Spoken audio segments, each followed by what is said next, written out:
Last month, Barack Obama upset the base of the Democratic Party by voting to give telecommunication companies retroactive immunity for joining the administration's warrantless wiretapping program.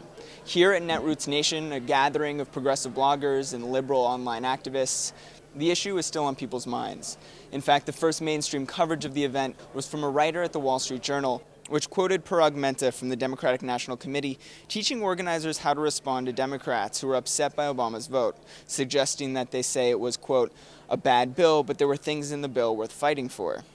With so much conversation around the issue, I decided to find out how the progressive base really feels about Obama's vote. I was disappointed in it. I didn't agree with it. I wish he had done differently, but it is what it is. Nobody's perfect, and he's still a million times better than John McCain. The nation really felt like Obama missed a really good opportunity to lead and to show leadership over the FISA suit. It was really extremely disappointing. Just being aware of the fact that he is running for president and he's going towards the Senate, and that happens just about with anyone that runs for office. So he's making his dash towards the Senate. I wasn't happy with the vote, obviously, but the thing is that I think that progressives, liberals, whatever you want to call us, need to be more mature about why someone that we're supporting would do something that we think is against our interest, and it was. As someone who works in sort of the nuts and bolts parts of politics, I realized that's something you have to do, but it was sort of disappointing for somebody who is so inspiring to do that. There's, most people realize that you can't agree with your candidate on every single issue, and I don't agree with where he's at, but that's. What are you? It's the same thing. What's the choice at this point?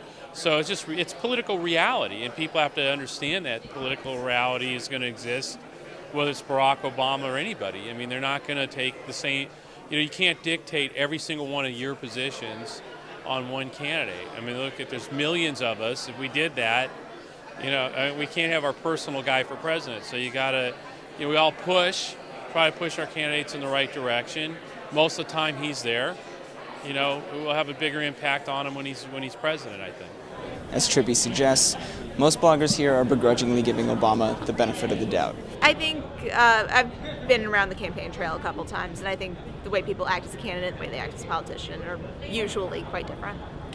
I think that you can trust Obama with knowing this, but again, it's tough.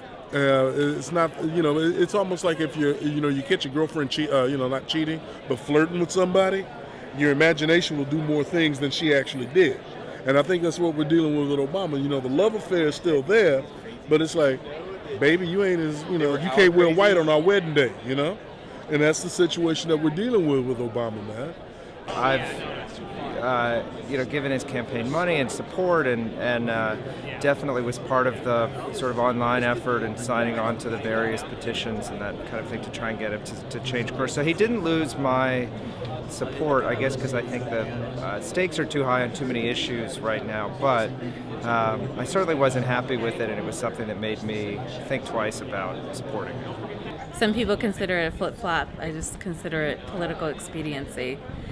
Sometimes compromises have to be made. The entire premise of it was flawed from the beginning, so you can't expect one person to wave a magic wand and fix everything that many people participated in destroying. A lot of people had misconceptions about Obama, and they projected their own desires onto him. I mean, a lot of people figured he's a constitutional law person, he's going to vote correctly, but there are a lot of calculations that go into these things, a lot of political issues that go into these things. I certainly understand why somebody would vote on it. That's why the Democratic Congress passed it. But he always had a lot of centrist positions on some things, and if he wasn't centrist, he was certainly a guy who reached across the aisle and tried to achieve compromise to achieve solutions on things, and he figured this was a solution.